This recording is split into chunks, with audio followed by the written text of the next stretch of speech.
두 분, 또 조대진 변호사, 김태현 변호사가 또 말씀 중에 자리해 주셨습니다. 네 분과 함께 지금부터 또 말씀을 계속 이어가 보도록 하겠습니다. 자, 오늘도 저희가요, 국민들 뒷목 잡게 한 최순실 게이트의 오인이라는 제목으로 판넬을 좀 하나 준비해 봤습니다. 과연 국민들 뒷목 잡게 한 사람들 누가 있을까요? 보시죠. 첫 번째. 우병우 전 민정수석 얘기를 안 할 수 없을 것 같습니다. 예. 5차 청문회에 사실상 우병우 청문회가 진행이 됐는데 뭐가 특별히 좀 밝혀진 게 없는 것 같아요. 먼저 우병우 전 민정수석의 목소리 한번 들어보도록 하죠. 예, 들어보겠습니다. 그렇지 않습니다. 도망다닌 적 없습니다. 압력 넣은 적 없습니다. 회유 지시한 바 없습니다. 최순실 현재도 모릅니다.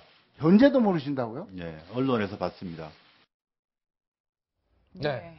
장시간이요, 김태현 변호사. 지금 우병우 청문회라는 이름으로 사실 5차 청문회, 5차 청문회죠. 5차 청문회가 마무리가 됐는데, 뭐 계속 최순실 모른다. 한 12시간, 14시간 동안 일관되게 모른다고 그랬어요. 아니, 그럼 안다고 그러겠습니까? 아니, 우리 이용환 차장이 만약에 우병우 수석이라면 저는 최순실을 압니다. 제가 다 덮었습니다. 네. 죽을 죄에 졌습니다. 이러겠습니까? 네. 저는 안 그럴 줄 알았어요. 당연히 안 그런다고 하겠죠. 그러니까 문제는 우병우 전 수석이 사실은 어떤 국민의 감정을 이 어떤 뭔가 진실을 밝혀야 되는 그거를 조금이라도 이해한다면 얘기를 했어야 되는 것이 맞죠.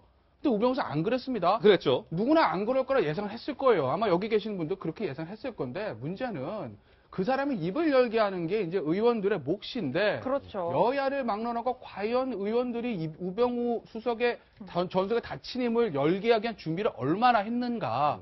저는 전혀 거의 준비가 안 되어 있었다고 말씀드리고 싶고 예. 완벽하게 저 5차 청문회는 우병우 전 수석에게 국회의원 17명이 완벽하게 당한 당했다. 청문회다. 한 사람.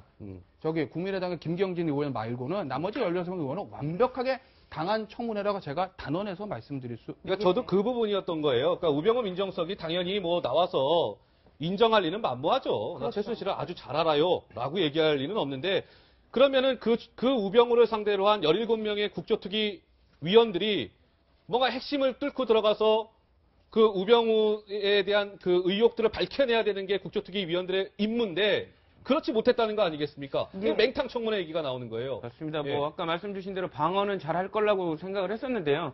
준비하기는 편하셨을 것 같아요. 다 모른다 그러면 되니까. 그래서 예. 하지만 이제 국민들이 보기에 화가 났던 거는 우병우 그 전 수석의 위치를 보더라도 뭐 이해는 할 수 있는 부분이 있다고 하더라도 진짜 모르는 것처럼 그 반성하는 투로 이렇게 모른다고 했으면 국민들이 화라도 안 났을 텐데 마치 본인이 질문하는 것처럼 본인이 검찰 때 조사를 하는 것처럼 어떻게 당당한 표정까지 뭐 이렇게 비춰졌었거든요. 네. 물론 이제 그런 부분들 뭐 국조위원들이 무슨 감정적으로 야단치는 부분들도 뭐 올바르다고 말은 할 수는 없지만 그런 부분에 있어서 되받아치고 일관되게 어떻게 보면 국민의 그 정서를 전혀 고려하지 않고 나는 모른다. 증거들이 다 밝혀졌지만 그래도 나는 모른다. 이런 식으로 하는 게 국민들 앞에서 놀리는 것 같은 느낌도 좀 느껴졌었습니다. 예, 그래서일까요? 국조특위 위원들이 우병우 전 수석에 대해서 굉장히 불편한 기색을 드러냈습니다. 그 모습 함께 보시겠습니다. 우병우 증인, 예. 지금 답변 자세와 태도가 아주 불량합니다. 예? 제가 우병우 검사였다면 그런 식으로 답변하는 피의자면 한 방 쥐어박을 것 같아요. 그런데 저 정도 이야기밖에 못하고 너무 무딘 창을 들이댄 것 아니냐. 자꾸 이런 비판의 목소리가 나올 수밖에 없을 것 같아요. 근데 원래 국회의원들이 잘 못해요. 잘 못합니다. 근데 이제 국민들께서 이번 사건에 워낙 관심이 많으시니까 이렇게 이제 들여다 보니까 야, 이 정도 수준밖에 안 되나? 이렇게 이제 깨닫는 지금 차원인 것 같거든요. 제가 볼 때는. 원래 잘 못합니다. 예, 기대를 너무 많이 하시면 안 돼요. 제가 볼 때는. 예. 근데 뭐냐면 그러니까 노력을 해야 되는 거예요. 그러니까 준비를 엄청 했어야 되는 거예요. 바로 이 지점에서 국회는 좀 혼나야 돼요. 예. 왜 어쩜 저렇게 우병우가 어떻게 할 거라는 거 다 우리들도 지금 예측하고 있는 거잖아요. 국민들께서도 이미 예측을 하셨을 거예요. 근데 국회의원들만 예측을 못 했겠습니까? 그러면 진짜 그 자리에 있으면 안 되는 거죠. 예. 그러면 준비를 많이 하고 물어봤어야 되는데 제가 볼 때는 우병우 증인만 돋보이는 완전히 그런 국정조사를 국회의원들이 한 겁니다. 예. 본인은 완전히 무슨 뭐 난 내 직무를 충실히 한 사람처럼 보이게 만들어 줬잖아요. 우병우 청문회는 다시 한번 해서 제가 볼 때는 핵심은 이거예요. 장모님을 불러야 됩니다. 김장자. 네. 김장자. 그분 왜냐하면 지금 우병우 씨는 장모한테 물어봤는데 장모가 아니라고 했다더라.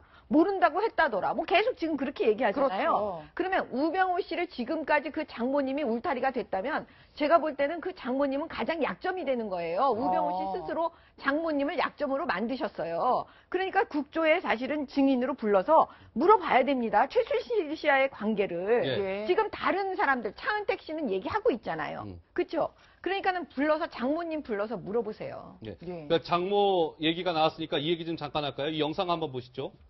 얼마 전에 채널A가요, 김장자 삼남개발 회장을 발견을 했어요. 자택에서 기다리고 있다가 발견을 했는데, 주랭랑을 칩니다. 나, 김장자 아니야. 라고 얘기하고요. 관련 목소리가 있는데, 한번 좀 준비가 됐습니까? 네. 네, 김장자 삼남개발 회장인데, 얼마 전에 보면, 김태현 변호사, 완전히 모른다고 하면서 도망을 갔는데, 청력장애 때문에 청문회에 못 나온다고 그러지 않았어요? 네. 기자한테 얘기 들어보니까 청력 좋으시던데. 청력 아주 좋던데요. 차 소리도 들리다 듣지 않으십니까? 예. 그리고 뭐 건강도 괜찮으신 것 같아요. 왜냐하면 건강이 정말 안 좋으셨으면 저 정도 재력을 가지신 분들은 사실 뭐 집 앞에 기사가 딱 대기하고 뭐 고급차 문 열어주고 뭐 이럴 텐데 이렇게 혼자 걸어 나오시다가 기자 마주쳐서 택시 잡으러 뛰어가시는 거 보면 예. 건강도 좋으신 것 같은데 저도 이제 그 앞서 정미경 의원 말씀하신 거에 동의하는 부분이 자, 김장자 만약에 장모 김장장 씨가 나와서 최순실 씨와의 골프 문제라든지 김경진 의원의 틀었던 녹취록 이런 걸 틀고 질문했으면 무너졌을 가능성도 있을 거예요. 80이 거의 다 된 노인이고 아무래도 기가 사실 약할 수밖에 없거든요. 예. 그러니까 그 녹취록을 들이대고 계속 추궁을 했으면 무너졌을 수 있는데 우병우 전 수석은 절대 안 무너지지 않습니까? 예. 그러니까 만약에 저 자리에 장모가 김장자 씨가 나왔으면 그 청문회 판이 바뀌었을 텐데 그렇죠. 아마 우병우 전 수석도 그걸 알고 있었을 거예요. 그러니 나가지 마시라. 내가 다 알아서 처리를 하고 내 선에서 맡겠다라고 하고 혼자 나오셔서 뭐 나와서 우리 장모님은 귀가 안 좋으신 것 같습니다라고 하신 것 같은데 예. 아마 뭐 김장자 씨가 다시 나오기는 쉽지 않을 것 같아요. 쉽지 않을 동행명령장 거다. 해도 이게 강제 구인이 안 되니까 버티면 뭐 잡아다 끌어올 수도 없거든요. 방법이 없어요. 예. 예. 그렇다면 저희 채널A가 직접 만난 김장자 씨의 모습 보여드리겠습니다. 청력이 매우 나쁘기 때문에 사실을 귀에 바짝 대고 큰 소리를 얘기해 들을 수 있는 그런 상황입니다. 우병우 씨 지금 어디 계세요? 모르지 내가 어떻게 알아. 말씀해 주실 부분 없으신가요? 내 몸에 손대지 마. 달아나시면서까지도 작은 질문에 답변하시는 분이 청력장애가 있다. 바로 저 모습이었어요. 진 의원은 어떻게 보셨습니까? 전 김장자 씨를 청문회에 불러낸다고 해도 본인이 모르쇠로 일관해버리면 뭐 달리 방법이 없다고 생각합니다. 예. 골프장의 직원들이 막 이렇게 진술하는 걸 녹음 파일을 틀어줘도 그랬죠. 장모한테 물어봤더니 최순실 모른다고 그러더라. 이렇게 잡았대는데 최순실 본인도 김장자 씨 본인도 난 최순실하고 골프 친 적 없다라고 딱 잡았다면 무슨 수로 그걸 입증해내겠습니까? 그러니까 국회의원에게 너무 과도한 것을 기대하면 안 돼요. 왜냐하면 국회의원이 무슨 강제 수사 권한이 있어가지고 증거들을 수집할 수 있는 그런 게 있는 게 아니잖아요. 예. 예? 그래서 수많은 제보나 탐문이나 또는 관계자들의 성실한 자료 제출 이런 것에 의존해서 캐는 것인데 그런 것이 제대로 이루어지지 못했다고 해서 그 국회의원이 잘못했다, 능력 부족이다라고만 탐의하는 것은 과도하다고 생각합니다. 근데 국회의원들이 지금 제가 그런 한계를 무시하고 얘기하는 게 아니에요. 한계가 있죠. 강제 수사권이 없는데 뭘 잘하겠어요? 그렇죠. 근데 문제는 뭐냐면 우리 국민들 시각에서 지금 제가 말씀드리는 거예요. 이렇게 하잖아요. 네가 네 죄를 알았지? 빨리 불어. 안 불어? 왜 안 불어? 그러면서 막 욕을 하잖아요. 막 심하게 모욕감 인신공격을 하죠. 인신공격을 하잖아요. 자기가 못하는 건 모르고 심지어 자기가 그게 마음대로 안 되니까 막 상대방을 욕하고 막 이러면 국민들께서 지금 우병우에 대해서 굉장히 저 사람 진짜 잘못이다 이러다가도 국회의원은 또 뭐냐. 제가 이 지점을 말씀드리는 거예요. 자, 이 청문회가 이제 우병우 청문회라고 불리었던 5차 청문회가 오전 10시에 시작돼서 밤 12시 가까이 되어서 끝났습니다. 그러니까 14시간 가까이 청문회가 진행이 됐는데 뭔가 속 시원하게 의혹이 밝혀진 것은 없습니다. 그래도 그나마 5차 청문회에서 좀 활약이 있었던 의원이 아마 이 의원이 아닌가 싶은데 그 목소리를 좀 준비해봤거든요. 함께 한번 들어보시죠. 우병우 주인, 식사하셨습니까? 예. 예. 차분히 하나씩 물어보십시다. 독일에 있는 최순실이 내일 검찰에서 압수수색하는 것을 어떻게 알았을까? 대통령이 알려줬을까? 우병우 민정수석이 알려줬을까? 검찰총장이 알려줬을까? 예, 검찰 선후배가 만나서 불꽃 튀는 수사 현장이 있었는데 어떻게 보셨나요? 두기수 후배인데요. 저는 이제 청문회를 쭉 보면서 그 의원들이 질문하는 모습에 우병우 수석이 과연 이렇게 조금 위축되거나 움찔하는 모습이 있냐를 좀 봤었거든요. 근데 딱 한두 번 나왔는데 그게 모두 김경진 의원이 질문할 때 나왔습니다. 예. 그리고 다른 부분들은 의원들이 그냥 신경질만 내고 화만 냈지 사실은 우병우 수석이 난 모른다라고 그냥 다 가름해버리는 답변들이었거든요. 예. 근데 이제 김경진 의원이 잘했다고 볼 수 있는 부분이 아까 움찔하는 모습도 나왔었지만 되게 화는 내지 않고 조목조목 물어보면서 조곤조곤. 그렇죠. 그래서 이제 보통 질문을 하는 사람이 이제 상대방으로 하여금 생각을 많이 하게 해야지 실수가 나오는 건데 본인이 말을 많이 하면 안 됩니다. 근데 본인은 말을 많이 안 하지만 상대방이 고민하게끔 하는 그런 질문들이 많았거든요. 그러니까 되게 그런 부분에 있어서 되게 잘하셨다고 저는 비춰집니다. 예. 김태현 변호사. 예. 되게 재밌는 게요. 어떻게 알았을까? 이렇게 하시지 않습니까? 여유가 있죠. 반말로 툭툭 던지는 거잖아요. 툭툭 이게 되게 기분 나빠요. 듣는 사람을. 그렇지 예. 않습니까? 근데 저 뒤에 무슨 얘기가 있냐면 우병우 수석이 움찔하더니 정말 몰랐다고 막 이러니까 넌 모른다고 말할 줄 알았어. 그냥 내가 한번 궁금해서 물어본 거요. 이런 식으로 얘기한다는 거죠. 예. 근데 이제 이게 특수수사를 할 때 저 보면 저 김경진 저 의원도 광주지검 특수부장 출신이고 예. 뭐 우병우 전 수석이 뭐 알아주는 뭐 특수통 칼잡이 아니었습니까? 예. 이게 특수수사 할 때 검사들이 피의자 같다는 거 툭툭 던지는 것들이 있어요. 조사 기법인가요? 네, 일종의 뭐 어떻게 알았어? 그냥 거기서 물어본 거야. 아, 너 그렇게 대답할 줄 알았어? 그래, 마음대로 해. 하고 이거 한다고요. 예. 그러니까 이제 우병우 전 수석이 저거 당했을 때, 이거 내가 몇 년 전까지 하던 방법인데, 내가 여기 와서 이걸 당하네. 하고 하면 약간 기분이 나쁘지 않겠습니까? 그럴 수 있겠네요. 그러면서 좀 당황한 모습을 보였는데, 김경진 의원이 뭐 그것을 의도한 건지 아닌지 모르겠으나, 어쨌든 저 모습들, 그리고 이제 그 녹음 테이프를 녹취록을 틀었을 때 끝까지 우병우 전 수석이 부인을 했지만 그 맥락들을 봤을 때 국민들의 저 장면을 보고 어떤 생각을 하셨는지는 뭐 김경진 의원과 우병우 전 수석이 잘 알고 있을 거라고 봅니다. 그러면 정 의원님, 저는 이게 또 궁금해요. 그러면 자 청문회는 잘 빠져나갔다 이거예요, 우 수석이. 자 특검 수사를 이제 받아야 되는 거 아니겠습니까, 우 수석도? 특검에서는 그러면 저 어떻게 보면 미꾸라지라고 불리우는 우병우 수석을 제대로 좀 잡아낼 수 있을까요? 어떻게 보세요? 저는 할 수 있다고 생각하는 사람이에요. 왜냐 보세요. 제가 수사도 해봤지만 지금 우리가 가장 지금 열받는 지점 중에 하나가 뭐냐면 문고리 3인방하고 김기춘 전 실장하고 우병우 전 수석이에요. 예. 그들은 다 알았을 거예요. 이게 국정이 박근혜 대통령이 어떻게 움직이고 있는지 다 알면서도 다 눈 감아준 거잖아요. 예. 기본적으로 직무유기에 더 나가서 직권남용의 가능성이 거의 100%라고 봐도 지금 심하지 않는다고요. 예. 그러면 특검에서 당연히 우병우 전 수석 구속해야 되는 거 저는 맞다고 생각해요. 예. 왜냐? 다른 걸 떠나서 그거를 뭐 일일이 법률 우리가 지금까지 해온 직무유기는 되게 어려워요. 솔직히 제가 말씀드릴게요. 공무원에 대해서 직무유기를 그 혐의를 입증해서 기소한다는 건 대부분 무죄도 많이 나와요.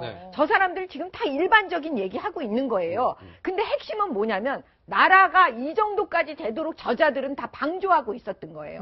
알면서 다 눈 감은 거예요. 그 점에 대해서 우리 국민의 이름으로 제가 얘기하는 거예요. 그러면 저 사람들은 다 보통의 공무원들이 이 정도 책임을 가지고 있다면 이 사람들은 이만큼 엄청나게 많은 책임을 갖고 있는 사람이에요. 그러면 1%라도 직무유기를 했으면 이 사람들은 구속이라고요. 제 이야기가 이해가 되십니까 지금?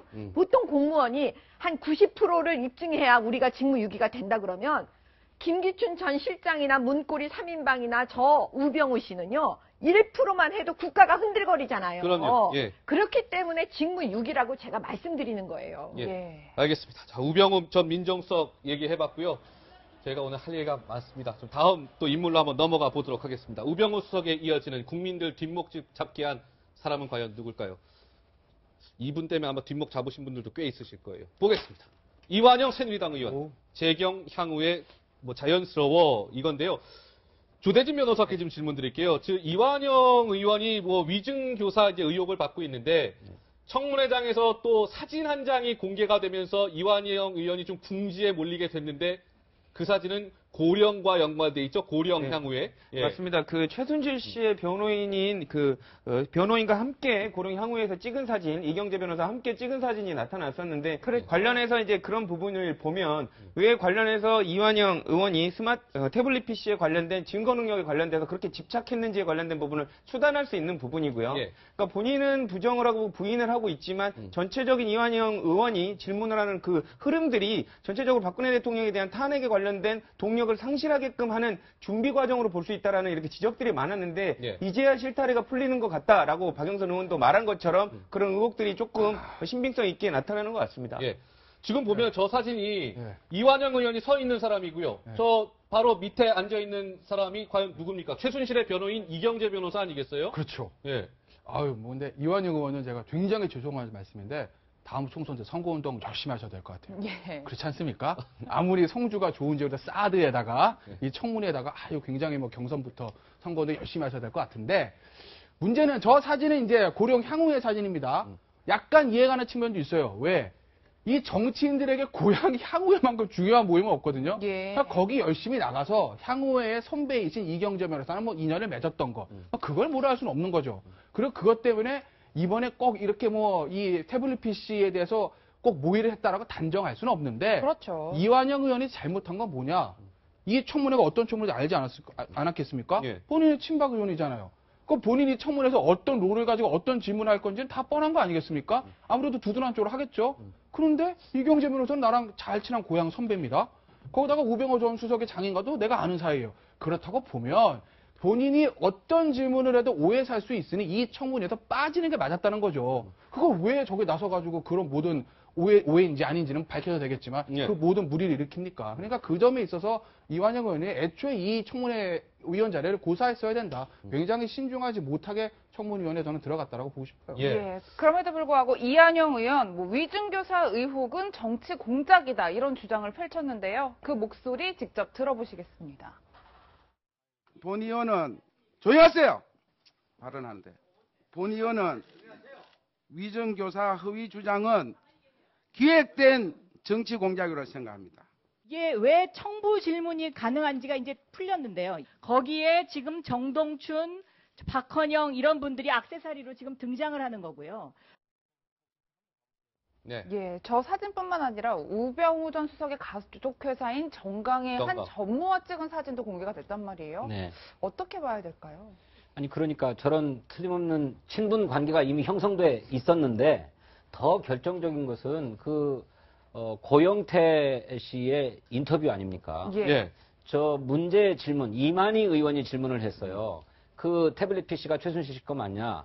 고영태 거 아니냐? 그 고영태가 저 충전기도 사오라고 했다라고 하는 질문이 이루어졌는데 그 질문 이루어지기 이틀 전에 고영태가 한 언론과 인터뷰하면서 그런 질문을 할 거다. 뭐 그랬죠. 라고 미리 예언하지 않았어요. 예. 그 예언대로 이루어졌잖아요. 예. 저 이것만큼 결정적인 증거가 어디 있는가. 저는 거기에 덧붙여서 그럴 만한 충분한 관계가 사전에 있었구나. 고령 향후회를 중심으로. 라고 하는 것이 또 추가적으로 된 거죠. 그러니 이완영 의원이 나는 결백하다라고 소리만 지를 게 아니라 정말로 모든 사람들을 다 데려다 놓고 대질이라도 해서 밝혀야 되는데 이거 국회에서 저 특검의 수사를 의뢰하기로 하지 않았습니까? 그랬죠. 네, 특검 수사에서 밝혀질 내용이라고 생각합니다. 알겠습니다. 이완영 의원 얘기까지 해봤습니다. 다음 인물로 좀 한번 넘어가 보도록 하죠. 이완영 의원에 이어지는 세 번째 인물. 노승일 K스포츠 재단의 부장이죠. 노승일 부장.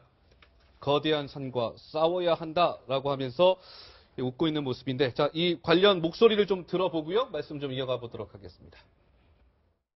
얘기하십시오. 여기서만 여러분이 보호받을 수 있습니다. 화장이 크다고 노승일 증인님 얘기하십시오. 답변을 안 하시면 안 예, 됩니다. 제가 보호해드릴게요. 저도 들은 내용입니다. 네. 들은 내용 그대로 말씀드리겠습니다.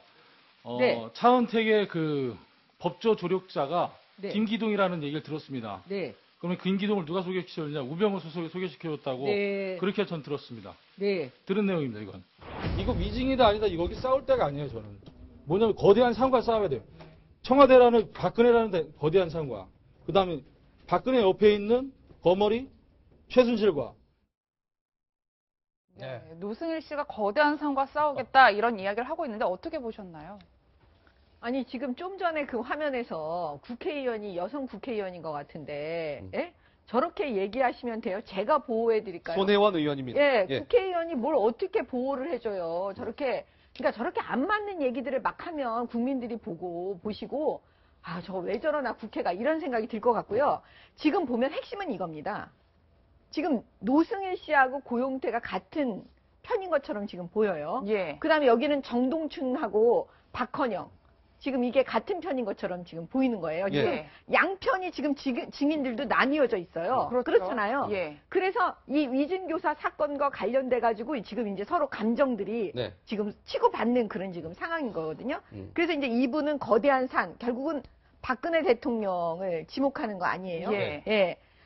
자, 지금 예, 말씀하십시오. 예. 제가 한 줄만 말씀을 드리면 지금 좀 전에 노승일 씨가 막 얘기하는데 그래도 한 나라의 대통령이잖아요. 아무튼 이 지경에까지 왔지만 근데 막 이름을 부르면서 막 그렇게 얘기하는 거 들으면 저는 막 그게 걸리는 거예요. 이 정도까지 이제 모욕을 당하는 그런 상황인데 예. 왜 저렇게 버티고 계시나 그런 생각이 듭니다. 아까 청문회장에서도 그 여자 의원이 누구냐, 그 손혜원 의원이라고 말씀을 드렸는데 좀 전에 화면에 좀 스쳐서 지나갔는데 보면은 지금 손혜원 의원이 최근에 청문회 이후에 지금 손혜원 의원이 지금 노승일 부장과 고영태 씨를 직접 만났나 봐요. 만나서 그 만났던 사진을 SNS에 올렸는데 보호해줘야 되겠다라고 얘기하면서 지금 뭐 고영태와 이 노승이라는 사람이 뭔가 두려움에 지금 사로잡혀서 옷 입은 채로 잠을 자고 수면제에 의지해서 잠을 이루고 있다라고 얘기했는데 저 모습은 좀 어떻게 보세요? 손혜원 의원의 저 모습. 글쎄 이제 어차피 지금 뭐 K재단 내에 사실은 솔직히 말하면 똑같은 사람들입니다. 제가 봤을 땐 그래요. 어쨌든 예. K재단을 통해 가지고 어떤 국정을 농단하고 뭐 어쨌든 뭐 형량의 차이는 있겠지만 똑같은 분들인데 무슨 일이 있었는지 모르지만 뭐 친박 비박도 아니고 친채 비채를 갈리지 않았습니까? 그래가지고 한쪽은 뭐 이쪽에 붙고 한쪽은 저쪽에 붙고 이래가지고 여기까지 온 것 같은데 네. 어쨌든 노승일 부장이든 고영태 씨든 간에 본인들의 진정한 목적이 뭐든지 간에 이 거대한 음모를 밝히기 위한 제보를 한 것 자체 그 자체에 제가 폄훼하고 싶은 생각은 없습니다. 그 야당 의원들 입장에서도 저런 제보자들을 만나서 강제 수사권도 없는 상황에서 그 제보를 받고 청문회에 임하는 것이 어떻게 보면 전략상 당연한 건 맞아요. 근데 다만 저걸 지금 이 판국에 같이 식사하면서 좋아가지고 의인들을 보호해야 된다라든지 예. 뭔가 그 사람들의 정말 순수함하면서 이 정의감에서 이 대한민국을 올바로 가기 위해서 같이 나는 범죄 집단에 발을 담았으나 이제는 나는 정의의 세계로 오는 정의의 사자야. 이렇게 포장을 해서 같이 저런 즐거운 모습들을 연출하는 것은 글쎄요. 저는 사실 조금 좋아 보이진 않네요. 그러니까 일반 사건에서도요. 증인들을 우리 그 검찰이나 법원에서 굉장히 중요하게 생각하는 게 뭐냐면 그 손 타면 안 돼요. 양쪽 손, 누군가의 손을 이 증인이 타면 안 돼요. 예. 굉장히 순결해야 돼요. 그래야 그 사람이 신성한 법정에서 하는 얘기를 믿을 수가 있는 거잖아요. 근데 지금 뭐냐면 국회의원들이 제정신이 아닌 것 같아요. 예. 왜냐? 지금 증인들이 지금 뭐 마치 정치적으로 이용당하는 것 같은, 정치적으로 이용을 하는 것 같처럼 지금 보이고 있잖아요. 예. 보세요. 지금 이완영 의원이 이 대목에서도 본인이 무슨 잘못을 했는지도 모르면서도 지금 할 말이 있는 건 뭐냐면 박영선 의원이 노승일 씨와 고영태 씨하고 한정식 집에서 몇 시간씩 얘기했다 이러잖아요. 예. 그랬죠. 원래 미국 국회도 그렇지만은요. 국회의원들은 국정조사에 나오는 증인들 사실은 저렇게 접촉하면 안 됩니다. 사적으로 뭐 밥 먹고 막 사진 찍고 으쌰으쌰 하고 이거는 그러면 손 타는 거예요. 그러면 네. 저 증인의 말을 믿어주겠어요? 노승일 씨하고 고영태 얘기를 국민들이 100% 다 믿을까요? 예. 지금 이런 문제 제기를 사실은 하고 있는 거예요. 예. 알겠습니다. 정 의원님 옳은 지적이라고 생각합니다. 저도 그렇게 해야 된다고 생각하는데 일단 두 가지 문제는 우리가 반드시 짚고 넘어가야 된다고 생각해요. 우리나라는 내부 고발자를 보호하는 시스템이 굉장히 취약합니다. 사실은 이것이 다 세상 모르게 다 이루어진 일들이잖아요. 그래서 내부에 그 일에 가담했던 사람이 스스로 제보하거나 폭로하지 않으면 알 방법이 별로 없어요. 예. 다 증거 남기고 그럴 사람이 누가 있겠습니까? 그렇기 때문에 내부 고발자를 철저하게 보호해줘야 된다라고 하는 건데 당장 저 청문회에서도 이완영 의원 얘기 나왔지만 백승주 의원은 말이죠. 백승주 의원, 예. 그 노승일 부장에게 당신 최순실의 그 파일을 허락 없이 복사해 오지 않았냐? 그거 범죄 행위다 말이지. 뭐 때문에 그 범죄 행위를 저질렀느냐라고 윽박지른단 말이에요. 범죄 행위 아닙니다. 아닙니까? 네. 예, 그렇다면 그런 점들을 가지고 증인들을 협박하고 이런 거는 전혀 그 증인들로부터 진실한 진술을 받아내겠다라고 하는 자세가 아닌 거죠. 저는 1차적으로 증인을 좀 보호해줘야 된다라고 네. 생각하고요. 두 번째로는 국회의원들이 저렇게 질문할 때 한 사람당 주어지는 1회 발언 시간이 답변 포함해서 7분 내외. 7분. 그렇죠. 예. 7분 내에 뭔 질문을 어떻게 해서 진실을 끌어냅니까? 예. 그러니 사전에 증인들과 접촉해서 이 사람이 알고 있는 사실이 무엇인지를 확인하려고 하죠. 저는 여기에만 그쳐야 되는데 뭐 위증을 교사한다거나 또는 증인과 친분을 과시하고 뭐 같이 어울려서 밥 먹고 술 먹는다. 이런 것은 안 해야 된다고 저는 생각합니다. 예, 알겠습니다. 자, 노승일 부장에 대한 얘기를 했습니다. 뭐 거침없는 폭로를 이어가고 있는데 또 다른 지금 폭로를 예고했기 때문에 그 어떤 내용인지를 지켜보도록 하고요. 예. 네 번째 인물로 좀 넘어가 봐야 될 것 같습니다. 네 번째. 네, 조여옥 대입니다. 세월호 7시간의 키를 쥐고 있는 조여옥 대인데 5차 청문회에 우병우 수석과 모습을 같이 드러냈었죠. 세월호 당일 저 의무동이 아니고 의무실에서 근무했습니다. 저 발언이 상당히 문제가 됐습니다. 먼저 발언 한번 들어보시죠. 4월 16일 당시 어디에 근무했습니까? 의무실에서 근무했습니다. 그런데 1월 달에 기자회견을 한 것을 보면은 지금 이야기한 것 좀 달라요. 그 당시에는 미국에서 제가 정확하게 확인할 방법도 없었고 오래된 기억이어서 정확하게 기억하지 못했습니다. 박근혜 대통령이 얼굴에 주사 처치를 한 적이 있습니까? 얼굴에 주사 처치한 적은 없습니다. 이게 프로포폴입니다. 프로포폴을 본 적이 있어요, 없어요? 청와대 내에서는 구비하고 있지 않습니다. 본 적도 없습니다. 네, 조여옥 대예요. 미국에서 이제 연수 중인데 청문회 참석을 위해서 왔는데 조여옥 대 같은 경우는 진짜 막 군인이어서 그런지 로봇처럼 얘기를 해요. 의원들 질의에. 근데 약간 하여튼 이 거짓된 진술이 있어서 좀 논란이 있었잖아요. 저 의무동, 의무실 이게 결정적인 거죠? 네, 그렇습니다. 네. 세월호 7시간에 관련된 부분을 밝히기 위해서는 조여옥 대위가 어디에서 근무를 했냐가 제일 중요한데 그렇죠. 본인이 자처해서 처음에 이제 특파원들하고 그 통화를 할 때는 미국에서 통화를 할 때는 의무동에서 대통령에 관련된 부분인 의무동에서 근무를 했다고 했었는데 이번에는 의무실에서 근무를 했다고 바꿨거든요. 그렇기 때문에 세월호 7시간에 관련돼서 본인이 모를 거라는 것을 전제로 해가지고 지금 얘기를 해버린 거라 이 부분에 관련돼서 준비해서 관련된 질문을 아예 차단하기 위해서 준비한 거 아니냐라는 의문도 들고요. 예. 관련해서 이제 본인이 해명을 하기로는 관련해서 그 생각이 안 났다라고 얘기를 했었지만 본인이 먼저 인터뷰를 자청했었고 네. 또 구체적으로 당시 진술한 부분으로 봤을 때 기억이 안 나서 다르게 진술했다는 것 자체도 조금 믿기 힘든 부분이 있습니다. 예. 그 외에도 그 거짓말로 보이는 얘기를 많이 있었죠. 본인은 미국에서 귀국한 뒤에 단 한 사람도 접촉한 적이 없고 가족과만 지냈다라고 했는데 나중에 알고 보니까 동기들하고 만난 것이 드러났잖아요. 예. 그리고 자기 뭐 저 국외 교육장교인가요? 자기 저 상관하고도 통화한 것이 드러났고. 예. 그리고 그것뿐입니까? 또 뭡니까? 연수를 갔는데 연수가 아직 다 끝나지도 않은 상황에서 조여옥 대위의 소속이 그 국군 수도병원으로 바뀌지 않았습습니까? 네. 근데 정작 본인은 그걸 모르고 있었어요. 그래서 자기는 다시 미국으로 나간다라고 믿고 있었더라고요. 뭐 이런 것들 자체가 다 조여옥 증인의 진술을 신뢰하기 어렵게 만드는 번복들이었다 이렇게 생각됩니다. 근데 저는 이게 상당히 중요한 건데 세월호 7시간 문제랑 직결되는 문제인데 김태현 변호사께 질문 드릴게요. 그러니까 애초에는 조여옥 대위가 아까 조대진 변호사도 말씀하신 것처럼 애초에는 의무동에 있는 의무실에서 근무했다고 그랬잖아요. 의무동은 대통령 관저에 있는 의무실인 거예요. 그러니까 세월호 당일날 관저에 있었다는 얘기가 되는 겁니다. 조여옥 대위가. 네. 근데 그 얘기를 바꾼 거예요. 난 관저에 있는 의무실이 아니라 저 행정관들 근무하는 위민관 쪽에 있는 그러니까 관저랑 거리가 많이 떨어져 있는 500m 떨어져요. 의무실에 근무했다 이렇게 바꾼 건데 4월 16일이 어떤 날입니까? 근데 그날 과연 조대위가 어디에 있었는지를 헷갈려 했다? 그건 참 납득이 안 돼요. 그게 납득이 안 되죠, 사실은. 왜냐면 의무동은 사실 어떤 관저에 있는 거나 마찬가지고 의무실은 뭐 경호실 쪽에 있는 거니까 굉장히 떨어진 장소고 의무동 그러면 어딘지 의무실 그러면 어딘지 본인은 딱 들어올 거란 말이에요, 머리에. 네. 그 사실은 4월 16일에 날을 생각했을 때는 이제 헛갈리기는 쉽지는 않은 거죠. 예. 그런데 사실 뭐 의무동이 있었다고 해서 그날 대통령 행적을 아는 것은 아닐 겁니다. 근데 처음부터 그냥 나 그냥 의무동이 있었는데 그날 나 안 찾으셔도 그냥 의무동 있다 나왔어요. 이러면 됐을 건데 의무동이 있다고 그랬다가 그게 아니고요. 의무실이었습니다. 바꾼다 보니. 예. 그럼 청문위원, 국회의원들도 그렇고 저희 같이 텔레비를 지켜보는 국민들도 그렇고 저거 의무동에 있는 걸 숨기기 위해서구나. 그럼 뭘 숨기기 위해서였을까? 의무동에 있다가 대통령 호출받고 갔다 왔는데 그걸 추궁할까 봐 그런 것이 아닐까라는 어떤 의심이 드는 것이죠. 그렇기 때문에 저 조대위가 진술을 내가 그때는 잘못 이해하고 그렇게 했습니다라고 헷갈렸습니다라고 바꾼 게 아니겠는가라는 어떤 그런 의문이 있는 거고 결국 이 문제는요. 그 특검에서 청와대에 대한 압수수색, 그 예. 틈새 압수수색 한다고 그러지 않습니까? 경호실 또는 의무실만. 그렇죠. 그쪽들을 통해서 그 당시 업무 일지라든지 저 당시 조대희 신대의 일지들, 동선들 이거를 파악을 해야 나올 거예요. 그걸 만약에 파악했을 때 당시에 조대희가 정말 의무실이 아니라 관저옆에 있는 의무동에서 근무한 기록이 나온다고 하면 예. 그러면 조대희가 위증인 것이고 위증보다 더 중요한 그럼 무엇을 숨기기 위해서 진술을 바꾼 것이냐. 그거에 대한 특검의 추적이 수사가 시작될 수밖에 없습니다. 예. 앞서 지적하신 대로 조혁대의 청문회 과정에서 거짓말 논란에 휩싸였었는데요. 그 목소리 직접 들어보시겠습니다.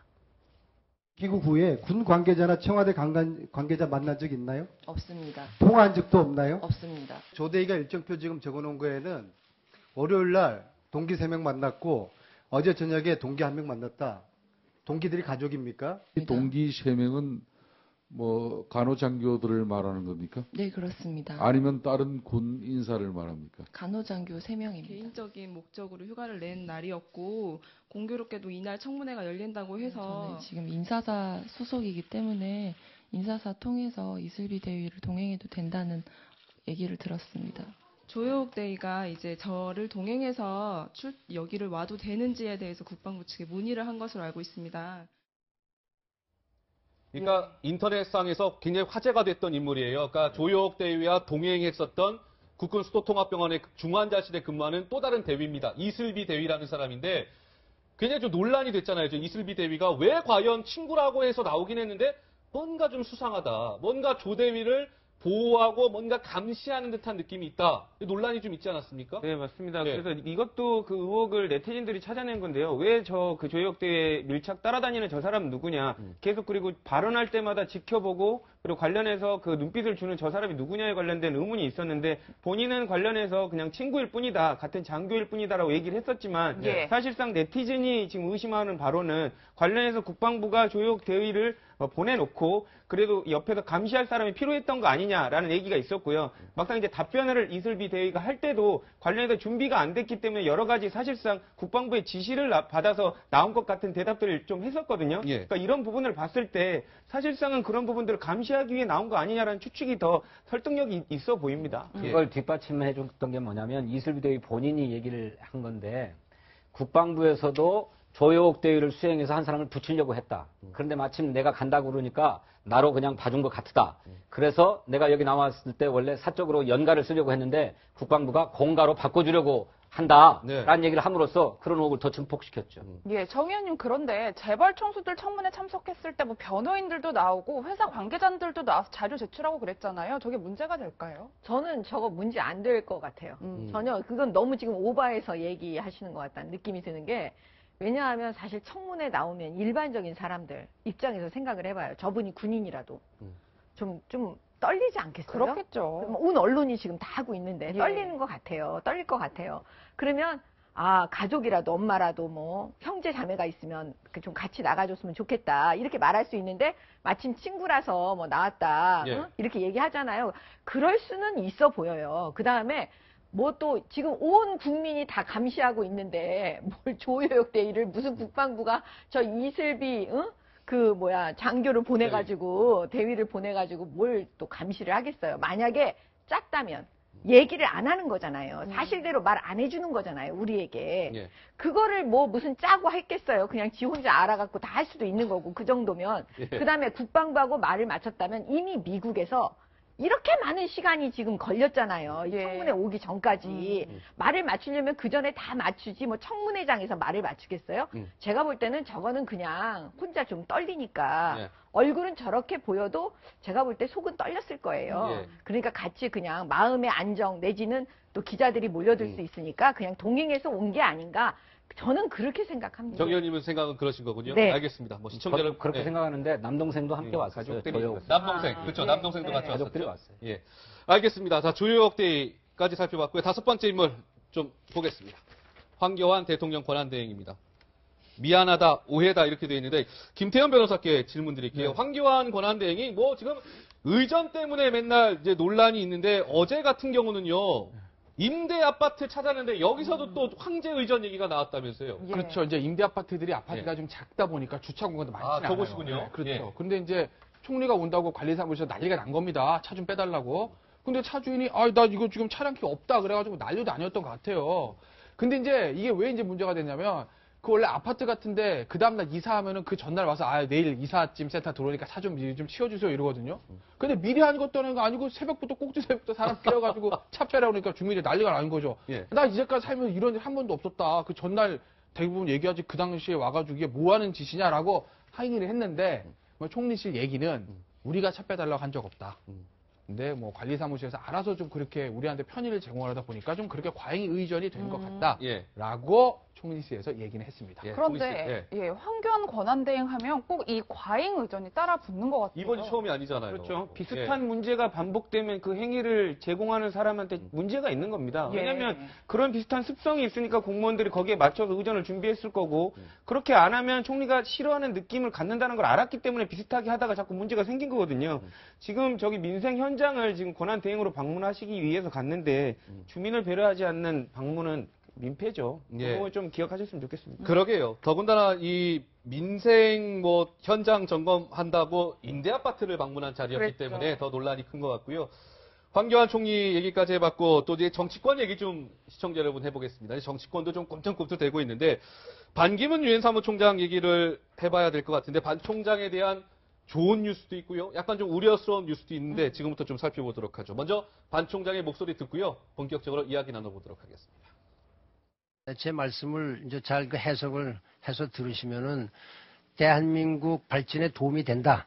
이렇게 되면은 저는 제 한 몸을 불살려서라도 제가 노력할 용의가 있다. 제 나이가 지금 내년에 되면 73살이 되는데 건강이 받쳐주는 한은 제가 국가를 위해서 노력할 용의가 있는데 국민이 없고 나라가 없는데 무슨 정당이 중요하고 무슨 파가 중요합니까?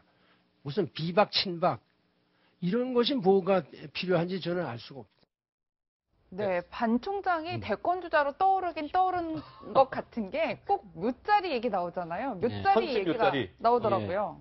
그러니까요. 저도 보니까 한 언론이 취재해가지고 반기문 총장의 고향 집에 가서 그 아버지가 묻혀 있는 무덤을 이장하려고 한다라고 하는 것을 취재했어요. 지금 있는 자리는 바람이 막 드는 자리여가지고 좋은 기운이 모이지 않는데요. 그래서 나중에 이장하려고 예정되어 있던 곳에 서둘러서 이장하겠다라고 하는 건데 그 동네에서는 소문이 다 났어요. 반기문 총장이 큰일 하려고 하는데 큰일 하기 전에 빨리 선친 묘소를 이장을 해가지고 그 복지에 가서 좀 기운을 받아야 되겠다 해서 이장을 서두르고 있다. 그렇게 나왔습니다.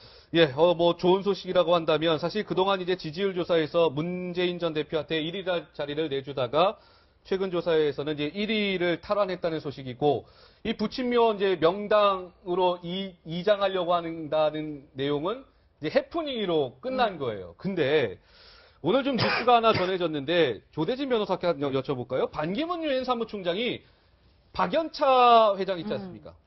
박연차 회장가 박연차 게이트 사건에 연루된 박연차 회장한테 2005년도에 돈을 받았다. 뭐 이런 지금 뉴스가 좀 전해졌습니다. 아직 뭐 확인된 건 아니에요. 물론. 확인된 건 아닙니다만 확인을 해봐야 될 필요는 있는 것으로 보이고요. 관련돼서 문제가 된다면 검증 과정에서 다른 후보들로부터 공격을 받을 가능성도 꽤 있어 보입니다. 이런 부분은 반기문 총장이 이제 정치를 이제 국내 정치를 시작함으로 인해서 이제 맞닥뜨릴 여러 부분 중에 하나인데요. 관련해서 이 부분 말고도 관련해서 의혹으로 생길 수 있는 부분들이 여러 가지 생길 거라고 지금 여겨집니다. 그렇기 때문에 과연 이제 국민들이 관련돼서 이제 믿고 있고 신뢰하는 이런 부분들을 이런 의혹들로부터 지켜나갈 수 있느냐가 반기문 총장이 대권 가도에 있어서 제일 중요한 부분이라고 할 수 있을 것으로 보입니다. 이제 본격적으로 뭐 검증대에 섰는 듯한 느낌도 드는데 그러니까 반기문 총장이 2005년 외교부 장관 시절에 20만 달러 그리고 유엔 사무총장에 취임한 지 얼마 지나지 않은 시간이죠. 2007년도에 3만 달러 그러니까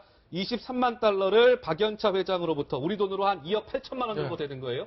그런 걸 받았다는 거 아니겠어요 지금? 확인된 건 아닙니다만. 사실이면은 대선 못 나오시죠. 사실이면. 사실이면. 그러니까 어차피 뭐 앞서 조대진 변호사 언급하셨던 대로 어차피 이제 검증의 무대에 설 수밖에 없는 거죠. 근데 반기문 사무총장에게는 그나마 다행인 게 원래대로면 12월 대선이니까 1년 검증 아니겠습니까? 예. 조기 대선이기 때문에 검증 기간이 짧아져요. 그러니까 이제 바로 본선에 들어가는 거고요. 그러니까 그 점에 있어서는 반기문 유엔 사무총장이 뭐 다행이라면 다행인데 어쨌든 검증의 칼날은 피할 수는 없죠. 근데 다만 글쎄 뭐 기사가 나왔기 때문에 제가 이 기사가 뭐 진실이다 아니다라는 말씀 단정적으로 질 수는 없는데 저는 이게 사실 아닐 가능성이 높다고 보는 거죠. 왜 그러냐면 예. 박연차 게이트가 언제 있었던 얘기죠? 2007년입니다. 그 당시 이명박 정부 초기에 박연차 게이트를 비롯해서 당시에 노무현 대통령을 비롯한 그 전 정부 인사들이 많이 이제 옥고를 좀 치르지 않았습니까? 예. 그때 전부 다 한번 다 봤던 부분이에요. 그러니까 만약에 반기문 사무총장이 2005년에 외교부 장관 시절에 진짜 한 2억 8천, 한 3억 되는 돈을 받았다고 하면 그 당시에 검찰은 이게 안 걸려졌을 리가 만무하거든요. 왜? 그 당시에 반기문 유엔 사무총장은 어쨌든 노무현 대통령 시절에 유엔 사무총장 된 사람이기 때문에 네. 친이계와는 어느 정도 거리가 있었다는 거죠. 예. 그렇기 때문에 이게 나왔는데 우리의 사무총장을 보호해야 돼. 덮어. 이랬을 가능성은 낮다라는 것. 그래서 아마 이게 정말 사실이라면 그때 이미 체크가 됐을 거기 때문에 그때 안 나온 게 지금 나와서 진실이다? 글쎄 저는 그렇게 보지는 않아요. 예, 반기문 총장 얘기를 했으니까 꼭 이 정당 얘기를 해봐야 될 것 같아요. 신당 창당을 선언한 개혁보수신당. 개혁보수신당. 그런데 의미 있는 지지율이 나온 게 그 친박당과 비박당으로 쉽게 얘기를 하면 두 당을 합친 지지율이 더불어민주당보다 높다는 거예요. 어떻게 해석을 해야 될까요? 그러니까 이제 기존에 새누리당을 지지하시는 분들 중에 갈라지시는 거죠. 자, 사실은 지난번 총선 때 이제 선거를 뛴 저로서는 보면 우리를 지금까지 지지하셨던 분들이 우리한테 굉장히 많은 욕을 하셨어요. 예. 그래서 제가 볼 때는 이 보수라는 거요. 진짜 보수가 뭘까요? 저는 요즘 그 생각을 되게 많이 해요. 예. 예? 가짜 보수, 뭐 진짜 보수 막 이런 말들이 막 나오는데 그렇죠. 핵심은 이거 아닐까요? 정치라는 건 저는 상식이 통해야 된다고 생각해요. 예. 상식적인 말을 하고 상식적으로 이해가 되고 상식적으로 납득이 돼야 되는데 지금까지 친박이 한 걸 보세요. 여러분, 그게 상식적으로 이해가 돼요? 막 가슴을 치잖아요. 지난번에 이정현 대표가 하는 모든 말과 행동들을 보세요. 그게 이해가 되세요? 이해가 안 되잖아요. 그러면 새누리당의 안에 있는 국회의원들 중에 그 대표가 이해 안 되는 말을 매번 하고 있는데 대화를 아무리 해도 상식적이지가 않은데 예. 그러면 어떻게 해요? 그 안에서 개혁을 하다가 못한 거예요. 그러면 이제는 드디어 우리는 갈라져서 우리의 목소리를 내고 싶다. 이런 생각이 들 수도 있잖아요. 그렇잖아요. 같은 직장 안에서도 예. 상식적인 사람들하고 얘기하고 싶은 거잖아요. 예. 저는 그래서 개혁보수 신당에 대해서 우리 국민들께서 야 니네 제대로 이제 상식적으로 좀 해봐라. 저는 사실 그 뜻인 것 같아요. 저 지지율은. 마지막으로 진영께 짧게 좀 질문을 드릴게요. 개혁보수신당 이제 27일 날 이제 탈당을 하면서 교섭단체 신고를 한다고 하는데 이 개혁보수신당의 앞날을 좀 어떻게 예측하십니까? 궁극적으로 종북에 가서는 또 지금 친박으로 이루어진 새누리당하고 합치게 될 거라고 보십니까? 아니면 끝까지 마이웨이를 할 거라고 보십니까? 어떻게 좀 미래를 예상하시는지요? 저는 새누리당과 다시 이를테면 친박당과 예. 다시 합칠 일은 없을 거라고 생각합니다. 그럴 일은 없다. 물론 새누리당이 임명진 목사를 비대위원장으로 모시고 뭐 이완영 의원을 징계를 추진하는 등 뭐 새롭게 거듭나려고 하는 노력들을 많이 하겠지만 예. 이미 원내대표 선거를 통해 가지고 새누리당을 혁신해 보겠다 지도부를 바꿔 가지고 했던 것이 비박계 의원들이었어요. 그런데 원내대표 선거에서 지고 그러고 다시 그러면 유승민 의원을 비상대책위원장으로 전권을 줘서 옹립해주면 남겠다라고 했는데 그것마저도 거부됐잖아요. 그렇죠. 그러니 이미 돌아올 수 없는 강을 건넌 상태다. 그래서 다시 합쳐질 일은 없을 것이다. 이렇게 보여져요. 예, 알겠습니다. 예. 예, 오늘 시간이 다 돼서요. 말씀 거기까지 듣겠습니다. 오늘 네 분과 함께 좀 여러 가지 말씀을 나눠봤는데 오늘 말씀은 여기까지 들어야 될 것 같습니다. 오늘 말씀 잘 들었습니다. 고맙습니다. 네, 감사합니다.